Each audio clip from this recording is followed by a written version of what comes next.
తనను ఎవరో చెవిలో నోరు పెట్టి శ్వేతాజీ అని పిలుస్తుండటంతో మెళకువ వచ్చింది శ్వేతకి. దబ్బున లేచి కూర్చుంది. ఎదురుగా రవి. గుడ్ మార్నింగ్ మేడం అంటూ కుర్చీలో కూర్చున్నాడు. కళ నిజమా అన్నట్లు చూసింది. ఇదేమిటి, నేను చచ్చిపోలేదా? ఆత్మహత్య చేసుకుంది కదా, 10 టాబ్లెట్లు మింగింది కూడా. తెల్లమొహం వేసింది అర్థం కాక. అదేమిటండి, టాబ్లెట్లు తెప్పించుకుని మింగకుండా అవతల పారేశారా? చావంటే భయం వేసినట్టుంది అన్నాడు నవ్వుతూ. వట్టండి, అన్నీ మింగేశాను. కావాలంటే చూడండి. కింద పడిన కాగితం కవర్ తీసి చూపించింది. అమ్మో, అంటే మీది గట్టి ప్రాణమన్నమాట. సర్లేండి, లేచి ఆఫీస్కు తయారవ్వండి. ఎందుకు అంది ఆశ్చర్యంగా. అదేంటి, ఆఫీస్కి వెళ్ళరా? తను ఆశ్చర్యపోయాడు. నేను చచ్చిపోదాం అనుకుంటుంటే మీరు ఆఫీస్ అంటారేమిటి? చిరాగ్గా అంది. అసలు ఎందుకు చచ్చిపోవటం అర్థం కానట్టుగా అన్నాడు. మోహన్ లేకపోయాక నేనెందుకు బతకటం అంది రోషంగా. మోహన్ పోయాడని మనకింకా వార్త రాలేదు కదా, వచ్చాక చూద్దాం. అంటే మీ ఉద్దేశం? మోహన్ కూడా మీలాగే ఆత్మహత్యా ప్రయత్నంలో ఫెయిల్ అయి ఉండవచ్చు కదా. బాగా చెప్పారు, నిజమే కదా అంది ఆనందంగా. ఏ క్షణానైనా మోహన్ ఇంటికి రావచ్చు. నేను ఇంట్లోనే ఉంటాను. మీరు ఆఫీస్కి వెళ్ళిపోయి సాయంత్రం మా ఇంటికి రండి. అప్పుడేం చేయాలో ఆలోచిద్దాం అన్నాడు లేస్తూ. సరే అలాగే, మీకు కాఫీ అంది మంచం దిగుతూ. ఏం వద్దు గాని మీరు తయారవ్వండి అంటూ వెళ్ళిపోయాడు రవి. శ్వేత నిశ్శబ్దంగా దిగులుగా ఆఫీస్కి తయారైంది. పనమ్మాయి వంట చేసి వెళ్ళిపోయింది. కొద్దిగా భోంచేసి ఆఫీస్కి బయలుదేరింది. బాస్ క్యాబిన్ వైపు ఒకసారి ఆశగా చూసింది. ఖాళీ సీట్ కనబడింది. వెంటనే కళ్ళల్లో నీళ్లు తిరిగాయి. ప్రతిరోజు ఖచ్చితంగా వచ్చే మనిషి ఉత్తరం రాసిపెట్టి వెళ్ళిపోయాడంటే ఆ పాపం నాదే. ప్రేమ ప్రేమ అంటూ అతడి ప్రాణం తీసింది నేనే. దుఃఖం ముంచుకొచ్చింది ఆమెకి. నిజంగానే మోహన్ ఏదైనా అఘాయిత్యం చేస్తున్నాడేమో. ఆ ఆలోచనే ఆమెను వణికించింది. సీట్లో కూర్చోలేకపోయింది. కానీ రవి ధైర్యం చెప్పాడు కదా, ఏ క్షణాన్నైనా రావచ్చునని కూడా చెప్పాడు. ఇంటికైనా రావచ్చు, తన కోసం ఆఫీస్కైనా రావచ్చు కదా. రాగానే సారీ మోహన్ గారు అని చెప్పేయాలి. అతన్ని ఎంత బాధ పెట్టాను అనుకుంటూ కూర్చుంది శ్వేత. సాయంత్రం వరకు చూసింది. మోహన్ రాలేదు. మోహన్ ఇంటికి బయలుదేరింది. రవి తలుపు తీస్తూనే, వచ్చారా? అదేమిటి అలా ఉన్నారు, లంచ్ చేయలేదేమో అన్నాడు ఆమె డీలా పడిన మొహాన్ని చూస్తూ. మోహన్ గురించి అని ఆగిపోయింది. ఏం ఇన్ఫర్మేషన్ లేదండి. నాకు ఖచ్చితంగా నమ్మకం ఉందండి. ఇవాళ కాకపోతే రేపైనా మోహన్ తిరిగి వస్తాడని. మీరు కూర్చోండి అన్నాడు కిచెన్లోకి వెడుతూ. రవి మాటలకి కాస్త ధైర్యం వచ్చింది ఆమెకి. ఒక ప్లేట్లో కారపూస, కూల్ డ్రింక్ తీసుకొచ్చాడు. కొంచెం తిని కూల్ డ్రింక్ అంతా తాగేసింది. నేను వస్తానండి అంది లేవబోతూ. భలే వారే, మీ గురించి ఒక సినిమా సీడీ కూడా తీసుకొచ్చాను. జంధ్యాల గారి సినిమా చూద్దాం, కూర్చోండి. ఇంటికెళ్ళి చేసే పనే ఉంది, భోంచేసి పడుకోవటమేగా అన్నాడు టీవీలో సినిమా వేస్తూ. ఆమె మెల్లిగా సినిమాలో లీనమవ్వటం ప్రారంభించింది. హాస్య సన్నివేశాలు చూసి హాయిగా నవ్వుతోంది. నిజంగా ఈమెది చిన్నపిల్లల మనస్తత్వమే అనుకున్నాడు రవి. సినిమా మొత్తం అయ్యే వరకు కూర్చుంది. సినిమా పూర్తి కాగానే అమ్మో 8 అయ్యింది అంది గడియారం చూస్తూ. మోహన్ గారు అంది దిగులుగా రవిని చూస్తూ. మీరేం బెంగపడకండి, మోహన్ వచ్చేస్తాడు. మీరు నాకు ఒక సహాయం చేయాలండి రేపు అన్నాడు. చెప్పండి, తప్పకుండా చేస్తాను. నేను హైదరాబాద్ అంతా తిరిగి చూడాలి. మీరు నాకు తోడుంటే బాగుంటుంది, లేకపోతే నాకు దారులు తెలియదు కదా. సరే అంది లేస్తూ. మీరు రేపు ఉదయం తిన్నగా ఇక్కడికి వచ్చేయండి 9 కల్లా. నేను ఎదురు చూస్తుంటాను అన్నాడు. ఆమెనింట్లో దింపేసి వచ్చాడు. రవి ఇచ్చిన భరోసా, చూపించిన కామెడీ సినిమా శ్వేతను మానసికంగా తేలికపడేట్టు చేశాయి. ఇంటికి రాగానే భోజనం చేసి ఎక్కువగా ఆలోచించకుండా నిద్రపోయింది. మర్నాడు అన్న టైంకు చక్కగా తయారై వచ్చిన శ్వేతకు థ్యాంక్స్ చెప్పాడు రవి. ఇద్దరూ ఆటోలో బిర్లా మందిర్కి బయలుదేరారు. ఆటో దిగి మెట్లెక్కడం ప్రారంభించారు. అక్కడున్న రకరకాల బొట్ల ప్యాకెట్లను మళ్ళీ మళ్ళీ చూస్తున్న శ్వేతను, మీకేం కావాలంటే అవి తీసుకోండి, తొందర ఏం లేదు, నెమ్మదిగా పోదాం అన్నాడు. సరే అయితే అంటూ అక్కడున్న ప్యాకెట్లన్నీ తిరిగేసి ఓ 6 డజన్లు తీసుకుంది. అమ్మా, కొబ్బరికాయ అంటూ చూపిస్తున్నారు పాలిథిన్ కవర్లలో పెట్టి షాప్ వాళ్ళు. కొబ్బరికాయ తీసుకోనా అడిగింది. వద్దు అంటూ తాను కొన్నాడు రవి. మరి నాకు అందామె. ఇది మీకే, నాకేం కాదు అంటూ చేతికి ఇచ్చాడు. బిర్లా మందిర్ ఉదయం పూట టూరిస్టులతో కళకళలాడుతోంది. చల్లటి గాలి వేస్తోంది. చెప్పులుంచే దగ్గరికి వెళ్ళి చెప్పులు విడిచి టోకెన్లు తీసుకున్నారు. ఎప్పుడైనా వస్తుంటారా అడిగాడు శ్వేతని. మా ఆంటీ వెంట వచ్చాను 2 సార్లు అంటూ అక్కడున్న కనకదుర్గ పటం దగ్గరికి వెళ్ళి డబ్బులు వేసి దండం పెట్టుకుంది. ఆ తర్వాత శివుడికి దండం పెట్టి పక్కనే కొబ్బరికాయ ఇచ్చింది. చెక్క తీసుకుని హనుమాన్కి మొక్కి బొట్టు పెట్టుకుంది. మీకు ఇక్కడ ఫ్రెండ్స్ ఎవరూ లేరా అడిగాడు. నేనొచ్చి 6 నెలలే అయింది కదా, మా ఇంటి చుట్టుపక్కల కానీ ఆఫీస్లో కానీ నా ఏజ్ వాళ్ళు ఎవ్వరూ లేరు, అందుకే ఫ్రెండ్స్ కాలేదు. అందువల్లే ఈమె మనసుకు మరో వ్యాపకం లేకపోయింది అనిపించింది రవికి. మరికొన్ని మెట్లెక్కి ఆయాసపడింది ఆమె. ఇక్కడ నిలబడి ట్యాంక్ బండ్ చూద్దాం కొంతసేపు అన్నాడు ఆమెను గమనిస్తూ. సిగ్గుపడింది ఆమె తన ఆయాసానికి. స్వామి మందిర ప్రదక్షిణ అయ్యాక పద్మావతి దగ్గరికి పోయి నమస్కరించొచ్చింది. పచ్చని చేమంతులతో గులాబీలతో అలంకరించబడిన వెంకటేశ్వర స్వామి విగ్రహం వాత్సల్యాన్ని కురిపిస్తూ గంభీరంగా ఉంది. భక్తిగా దండం పెట్టుకుని వెడదామన్నట్లు తలూపింది శ్వేత రవి వైపు తిరిగి. బయటికొచ్చి అక్కడున్న ఆండాళ్ళకి కూడా మొక్కింది. ఇక్కడ కొంతసేపు కూర్చోవచ్చు రండి అంటూ తీసుకెళ్లి ఖాళీ స్థలం చూపించింది. అక్కడ కొంతసేపు కూర్చున్నారిద్దరు. హైదరాబాద్లో తప్పనిసరిగా చూడవలసిన ప్రదేశం ఇది. ఇంకా చాలా చూడాలనుకోండి, అయినా నేను కూడా ఎక్కువగా ఏం చూడలేదు అంది. బయలుదేరదామా అంటూ లేచాడు. ఇద్దరు దిగి కిందికొచ్చారు. నేనొస్తానండి అంది చెప్పులు వేసుకుంటూ. భలే వారే, నా కోసం ఇవాళ మీరు సెలవు పెట్టాలి అన్నాడు రిక్వెస్టింగ్గా. సరే కానీ ఇంకెక్కడికి వెళదాం అంది. జూకి వెళదాం, ముందు కామత్లో టిఫిన్ చేసి అంటూ దారి తీశాడు. ఇద్దరు కామత్లో కూర్చున్నారు. టిఫిన్ తింటుంటే మొహం దిగులుగా పెట్టింది శ్వేత. నాకు తెలుసు మీరు మోహన్ గురించి దిగులు పడుతున్నారు కదూ. అతని మాటకి అవునన్నట్టు తలూపిందామె. నేను హామీ ఇస్తున్నాను, మోహన్ తిరిగి రాకపోతే నా పేరు మార్చుకుంటాను. ఆమె దిగులు పోగొట్టాలన్నట్టుగా హుషారుగా అన్నాడు. సుబ్బారావుని మార్చుకుంటారా? దానివల్ల నాకేం లాభం అంది సీరియస్గా. గట్టిగా నవ్వేసి పర్వాలేదు, జోకులు బాగానే వేస్తారు అన్నాడతడు. శ్వేత కూడా నవ్వింది. నా ఉద్దేశం తప్పక వస్తాడని అన్నాడు ఆమెను అభిమానంగా చూస్తూ. బిల్ నేనిస్తానంటూ తీసుకుంది శ్వేత. ఇప్పుడు మనిద్దరం జూకెడుతున్నాం అన్నాడు బయటికి వస్తూ. ఓకే అందామె ఆనందపడుతూ. జూ ముందు ఆటో దిగారిద్దరు. టికెట్స్ తీసుకొచ్చాడు రవి. ఈ జూ పార్క్లో జంతువుల్ని చూడటానికి కాకపోయినా విశాలమైన ఈ పార్కును చూడటానికి రావచ్చు. ఎంత బాగుందో అన్నాడు. అక్కడున్న పక్షుల్ని చూస్తూ ఒక్కొక్క దాని పేరు చదువుతూ నడుస్తోందామె.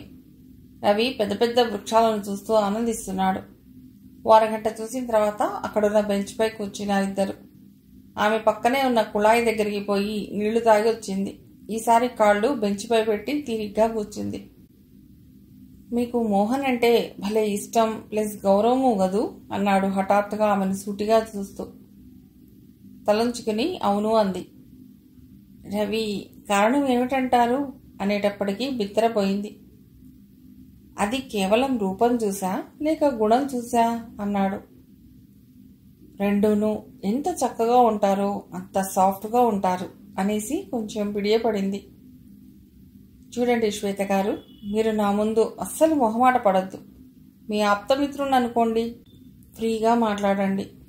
స్నేహితులు లేరంటున్నారు కదా, నేను మీ ప్రాణ స్నేహితుడిని అనుకోండి.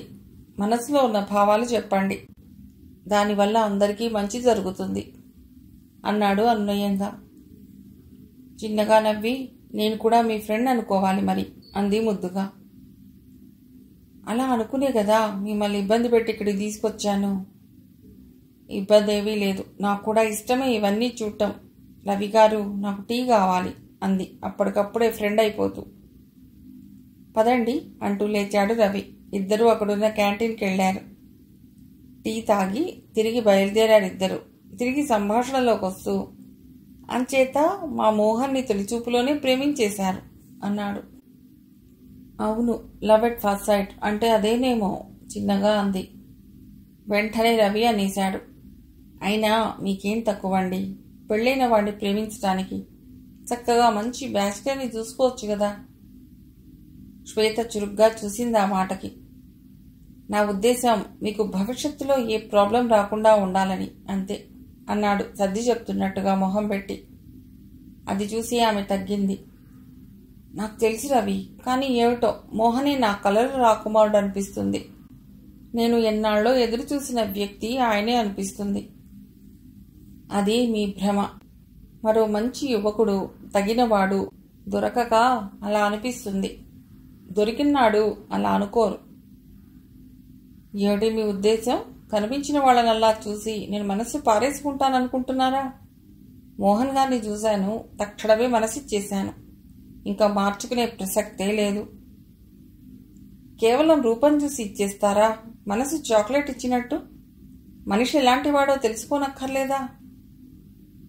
తెలుసు, ఆయన మనస్సు వెన్న అంది ధీమాగా. అందుకని అలా బాధపడతారన్నమాట అతన్ని. బాధెందుకు? నేను మిమ్మల్ని ప్రేమిస్తున్నాను అంటే బాధపడతారా ఎవరైనా? నీకు తెలీదు, ఆయనకు కూడా నేనంటే ఇష్టమే. ఒక ఫ్రెండ్గా ఇష్టపడొచ్చు కానీ భార్యగా కాదు. ఎందుకంటే ఆయనకు ఆల్రెడీ కోరి చేసుకున్న ఇష్టమైన భార్య ఉంది. నేను రెండో భార్యగానే ఉంటానన్నాను కదా, విసుగ్గా అంది.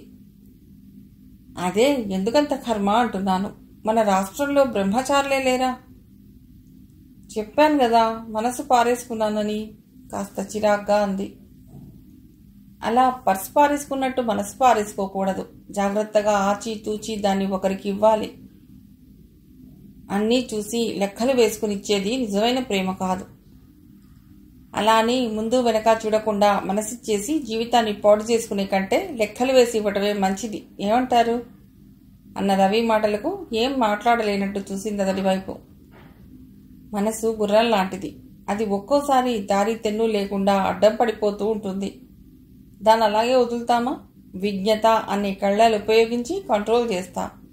లేకపోతే మనం చదువుకున్న చదువుకు, సంపాదించిన లోకజ్ఞానానికి సార్థకత ఏముంటుంది? చదువుకునేది జీవితాన్ని చక్కగా మలుచుకునేందుకు గాని ఏవో భ్రమలతో పాడు చేసుకునేందుకు కాదు. గంభీరంగా ఆత్మవిశ్వాసంతో మాట్లాడుతున్న దాన్ని చూస్తే శ్వేతకి ఒక పక్క భయం, మరో పక్క గౌరవం కలిగాయి. మరి అంటూ ఏదో చెప్పబోయింది. సపోజ్ మీరు మీకు ఇష్టమైన మోహన్ గారిని పెళ్లి చేసుకుని సుఖంగా ఉన్నారనుకోండి. నేను ఐ లవ్ యూ అంటూ మీ వెంట పడ్డాననుకోండి. మీరు ఎలా ఫీల్ అవుతారు? తలనొప్పి అనుకోరు? నిజం చెప్పండి. ఆయన కంఠంలో నిజాయితీకి కట్టుబడి తలూపిందామె. రెండోవాడిగా ఉంటాను, నన్ను కూడా పెట్టుకోండి అంటే మీకు విసుగు అనిపించదు అన్న రవి మాటలకి తలూపింది మళ్ళీ. పైగా భోజనం మానేసి ఆరోగ్యం పాడు చేసుకుని చచ్చిపోతానని భయపెట్టి వెంటబడి ప్రేమించమంటే ఏమైనా బాగుంటుందా? మీకు ఆత్మాభిమానం లేదు, ఆత్మగౌరవం లేదు.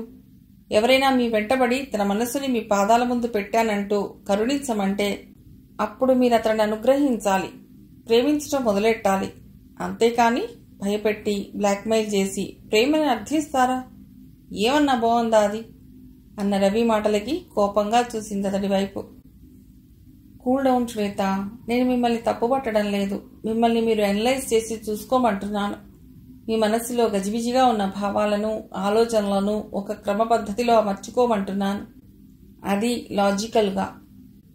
అలా చేసినప్పుడు మీ గురించి కూడా మీకు అవగాహన ఏర్పడుతుంది. నేను అలా ప్రశ్నిస్తుంటే మీకు తెలియని ఎన్నో విషయాలు మీ గురించి మీకు తెలుస్తాయి. మన మనస్సు అస్తవ్యస్తంగా ఉన్నప్పుడు ఇలా పేకముక్కలు పరిచినట్టు మనసులోని ఊహల్ని విప్పి చూసుకుంటే మన అంతరాంతరాల్లో ఉన్న విషయాలు బయటకు వస్తాయన్నమాట. నా మీద కోపం తెచ్చుకోవద్దు. ఒప్పుకున్నారు కదా నేను మీకు మంచి ఫ్రెండ్ అని. నేను మీ మంచికే చెప్తున్నాను తప్ప మిమ్మల్ని కించపరచాలని కాదు. నన్ను నమ్మండి ప్లీజ్.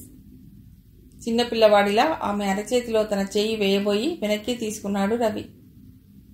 అతడి కళ్ళలోని స్నేహభావానికి, అతడి మాటల్లోని స్వచ్ఛతకి కట్టుబడినట్టుగా కోపం తగ్గించుకుని చిన్నగా నవ్వింది శ్వేత. రవి మళ్ళీ అన్నాడు, మీ అందం తెలివి చూసి ఒక మగవాడు పిచ్చివాడై మీ చెంతకు వస్తే అతన్ని కటాక్షించాలి. అది మీకు తగినవాడని తోస్తేనే. అవునా, జాలిపడి ప్రేమించగలరా ఎవరైనా? అలా నటించినా అది ప్రేమ అవుతుందా? ప్రేమ చాలా గొప్పది, పవిత్రమైనది, ఒప్పుకుంటాను. కానీ మీరెంత ప్రేమిస్తున్నారో, తపిస్తున్నారో అంతటి ప్రేమ తపన అటువైపు నుండి కూడా వస్తేనే కదా మీరు ప్రేమికులవుతారు. ప్రేమనేది ఇరు హృదయాల్లోనూ జనించాలి తప్ప ఒకరు మరొకరిని యాచించటం ప్రేమవుతుందా? అలా సంపాదించిన ప్రేమ నిజంగా ఆనందాన్ని ఇస్తుందా? ఒక్కసారి ఆలోచించండి. ఒక పక్క నుండి మాత్రమే ఉండే ప్రేమ ఒంటరి గీతంలా ఉంటుంది కానీ యుగళ గీతం అవుతుందా?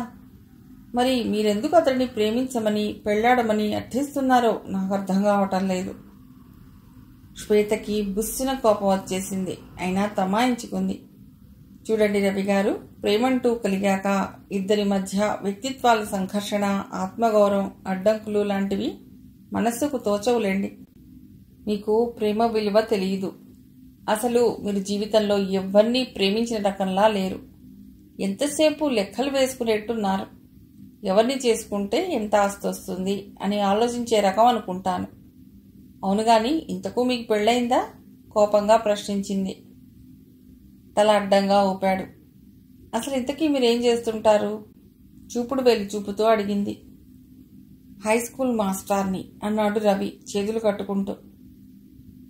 అది సంగతి. అలా చెప్పండి. మాస్టర్ అన్నమాట. అందుకే అందరినీ స్టూడెంట్స్ దగ్గర దబాయించినట్లు బెదిరించేద్దాం అనుకుంటున్నారు. అబ్బే, అది కాదండి. ఎందుకు కాదు? మాస్టర్లకి అన్నీ తమకే తెలుసునని, తమంత తెలివైన వాళ్ళు మరిగా ఉండరని గొప్ప నమ్మకం ఉంటుంది. కారణం ఎదురుగా ఉన్న పిల్లలు. వాళ్ళు మాస్టర్లకి భయపడి చెప్పిందంతా నమ్ముతారు కాబట్టి. ఇక్కడ పప్పులుడకం. మీరు మాస్టారు కాదు, నేను స్టూడెంట్ని కాదు. అర్థమైందా?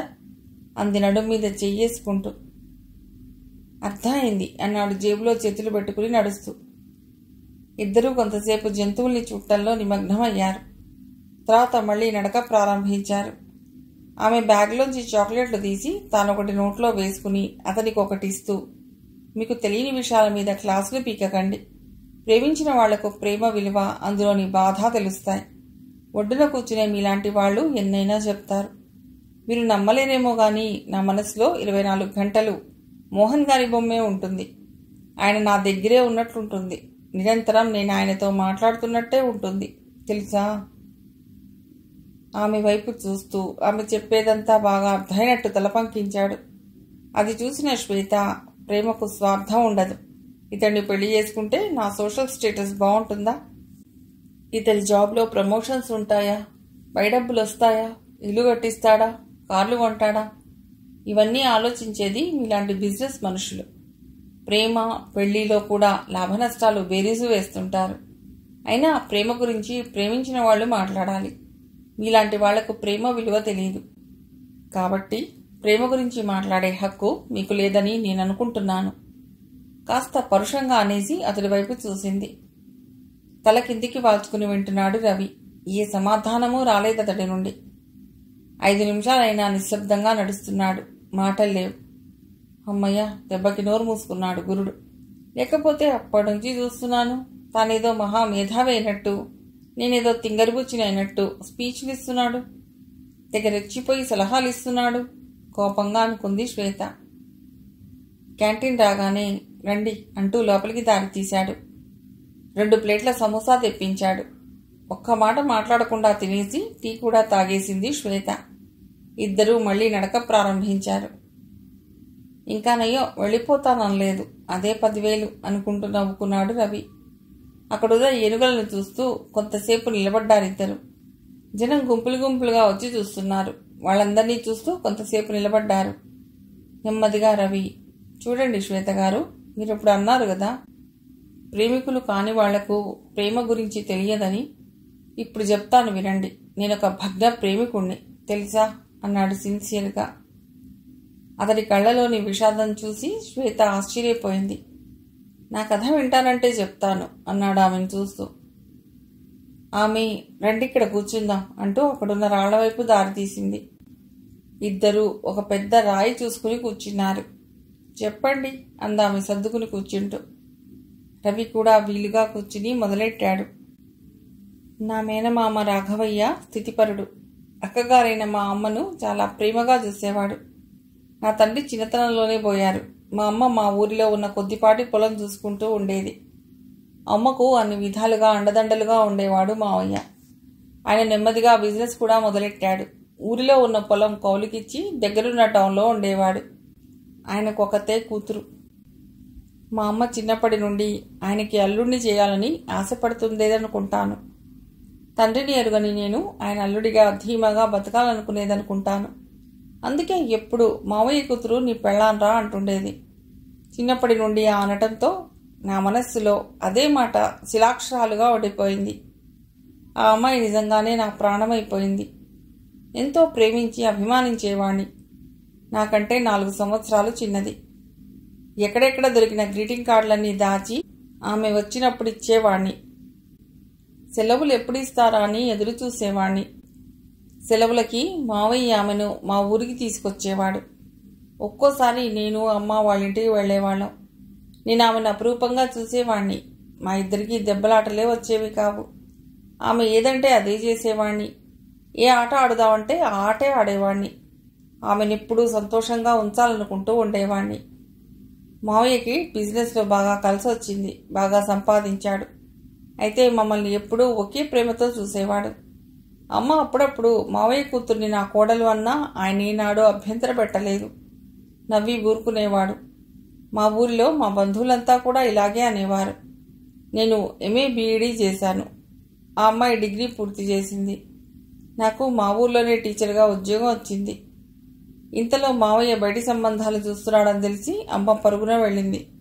కానీ మావయ్య స్వయంగా అన్నట్ట, అక్కయ్య ఇంత సంపాదించాను దానికోసమే కదా, ఎంత కట్నమైనా ఇచ్చి అమ్మాయికి పెద్ద ఆఫీసర్ని భర్తగా తేవాలనుకుంటున్నాను అని. మా అమ్మ చిన్నపోయింది. అవతల తమ్ముడు కూతురికి పెద్ద ఉద్యోగస్తుడిని తెద్దామక్క, ఏమంటావు అని ఆప్యాయంగా సలహా అడుగుతుంటే మా అమ్మ ఏం చెప్పగలదు? చాలా అభిమానం గలది. అందుకే అలాగే తమ్ముడు అని ఆశీర్వదించి వచ్చేసిందిట. వచ్చిన తర్వాత చాలా బాధపడింది. నేనైతే తట్టుకోలేనంత కంగు తిన్నాను. అయినా బయటపడకుండా అమ్మతో నాకు అలాంటి ఉద్దేశమే లేదని అబద్ధం చెప్పి సముదాయించాను. మావయ్య అనుకున్నట్లుగానే ఒక మల్టీనేషనల్ కంపెనీలో మార్కెటింగ్ ఎగ్జిక్యూటివ్గా పనిచేసే అబ్బాయికి ఇచ్చి తన కూతురు పెళ్లి చేశాడు. అక్కడ పెళ్లి పనులన్నీ నా చేతి మీదుగానే జరిగాయి. నా పరిస్థితి ఒక్కసారి మీరు ఊహించుకోండి. నేను ఏమేం కలలు కన్నానో ఆ కలలన్నీ ఎదురుగా నిలబడి చూడవలసి వచ్చింది. నా కలలన్నీ నెరవేరాయి. ఎటొచ్చి పెళ్లికొడుకు స్థానంలో వేరొకరు. వాళ్ళిద్దరినీ చూస్తూ ఎదురుగా నేను. మావయ్య కూతురికి మరో సంబంధం చేయబోతున్నారని తెలిసిన రోజు, అదే అమ్మ వచ్చి చెప్పిన రోజు నా జీవితంలో అత్యంత విషాదకరమైన రోజు. నా మనసు ఎంత గాయపడిందో, మనసులో పదిలంగా దాచుకున్న ఆశలు ఎలా ఛిద్రమైపోయాయో తలుచుకుంటేనే ఇప్పటికీ భరించలేని బాధ అనిపిస్తుంది. అది ఒక విషాద గీతంలా నిరంతరం మనసు మూలల్లో ప్రతిధ్వనిస్తుంటుంది. కనీసం నా మనసులో మాట ఎవ్వరికీ చెప్పుకోలేని దుస్థితి. 10 మందికి చెప్పుకుని దుఃఖించే కష్టాలొచ్చినా ఎంత బాగుండేదో అనిపించింది. అలా అని నా మానాన నేను ఏడ్చుకుంటూ కూర్చునే అదృష్టమూ లేదు. అమ్మకి తెలియకూడదు కదా. రాత్రంతా నిద్రపట్టేది కాదు. పరుగున వెళ్ళి నా మరదలికి చెప్పి నా గుండెలోని బాధనంతా వెళ్ళగక్కాలనిపించేది. నా ప్రేమ పుష్పాన్ని ఆమె పాదాల ముందుంచి అనుగ్రహించమని ప్రాధేయపడాలనిపించేది. చిన్నతనం నుండి నాతో అంత సన్నిహితంగా మెలిగిన ఆమెకి నా ప్రేమ ఎందుకు అర్థం కాలేదు? నా దురదృష్టం కాకపోతే నేనొక్కసారన్నా ఆమెకి మాట సూచనప్రాయంగానైనా చెప్పకపోవటం ఏమిటి? అసలు ఇలాంటి పరిస్థితి వస్తుందని నేను ఊహ కూడా చేయలేదు. నేను ఆమె వేరు కాదు అన్నంత దగ్గరితనం, ఆమె నా కోసమే నేను ఆమె కోసమే అన్నంత ధీమా తప్ప ఇలాంటి ప్రమాదాన్ని ఎదుర్కోవలసి వస్తుందనుకోలేదు. తెల్లవార్లు లేచి కూర్చుని ఏడ్చేవాణ్ణి. అమ్మకి తెలిస్తే ఆమెంత తల్లడిల్లిపోతుందోనన్న భయం. మావయ్య కూతురి స్వచ్ఛమైన అమాయకమైన మొహం నన్నెంత మోసం చేసింది అని కుమిలిపోయేవాణ్ణి. బహుశా నా అతి సున్నితమైన ప్రేమతో ఎన్నడూ ఆమె ముందు ఏ విధంగా కూడా బయటపడకపోవటం వల్ల ఇదంతా జరిగిందేమో. అసలు అలా బయటివాడిలా నా ప్రేమను వ్యక్తపరచనవసరం లేనంత దగ్గరవాడిలా భావించుకున్నాను తప్ప ఇలాంటి స్థితిని ఊహించలేదు. ఆఖరికి నా ప్రేమ ఒక దుఃఖగాథగా మిగిలిపోయింది. మూగ ప్రేమికుడిలా నిశ్శబ్దంగా ఉండిపోయాను. అంత బాధలోనూ ఒక ఆశ, ఆమెనొక్కసారి అడగాలి, ఎందుకు నా ప్రేమను స్వీకరించలేదని నిలదీయాలి. కానీ పాలరులగంత స్వచ్ఛమైన ఆ అమ్మాయి నా ప్రేమను గురించి తృణీకరించిందని నేను అనుకోను. బాల్యం నుండి ఆమె నిలిగిన నేను ఆమె మనస్తత్వాన్ని ఎరుగుదును. ఒకవేళ అలాంటి భావం గమనించి ఉంటే నాకు సారీ చెప్పగల ధైర్యం, చనువు ఆమెకున్నాయి. అత్తయ్య, మావయ్య ఆ అమ్మాయి ఏది కావాలంటే అది తెచ్చేవాళ్లు తప్ప ఏనాడు ఆంక్షలు పెట్టడం, భయపెట్టడం చేసేవాళ్లు కాదు. ఆమె నన్ను ప్రేమించి పెళ్లి చేసుకోవాలనుకున్నట్లయితే తల్లిదండ్రులకు ఆ మాట చెప్పడానికి సంకోచించే మనిషి కాదామె. వాళ్ళు వద్దనేవాళ్లు కాదు. అంటే ఆమెకు అలాంటి ఉద్దేశం లేదన్నమాట. అటువంటప్పుడు నేను వెళ్ళి అర్థిస్తే లాభం ఏముంటుంది? ఆమె సారీ చెప్పినా భరించలేను, జాలిపడి సరే అన్నా భరించలేను. ఆ రెండిటికంటే ఇలా భగ్న ప్రేమికుడిలా బాధను మదిలో దాచుకుని భరించడమే మంచిదన్న నిర్ణయానికి వచ్చాను. నిర్లిప్తంగా పెళ్లి పనుల్లో పడిపోయాను. అయితే 6 నెలల వరకు తిరిగి మామూలు మనిషిని కాలేకపోయాను. నాలో అనవసరపు ఆశలు రగిల్చిన అమ్మపై నిష్ఠురం కలిగేది. చిన్నప్పటి నుండి నా మనసుతో ఆడుకుందమ్మా.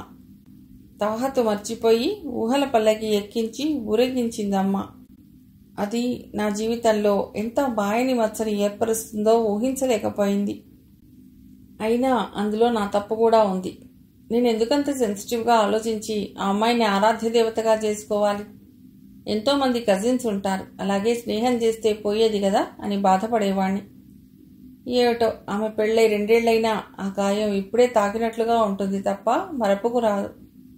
మరొక స్త్రీని నా జీవితంలోకి నేను ఆహ్వానించలేనని గట్టిగా అనిపిస్తుంది. కానీ ఏనాడైతే ఆమెకి పెళ్ళయిందో ఆనాటి నుండి ఆమె నాకు సోదరి వంటిది. అయినా నా జ్ఞాపకాల్లోని మావయ్య కూతురు నా మనసులో సజీవ రూపం. అతను చెప్పిన కథంతా వింటూ రెప్ప వేయకుండా అతడి వైపే ఆశ్చర్యంగా చూస్తోంది శ్వేత. అతను చెప్పడం ఆపి విషాదం మూర్తీభవించినట్టుగా నిశ్శబ్దంగా ఉండిపోయాడేటో చూస్తూ. కొంతసేపటికి తేరుకున్నట్టుగా ఆమె వైపు చూశాడు. అన్వయంగా చూస్తూ చిన్నగా నవ్వింది ఆమె. మిగిలిన కథ తర్వాతి భాగంలో.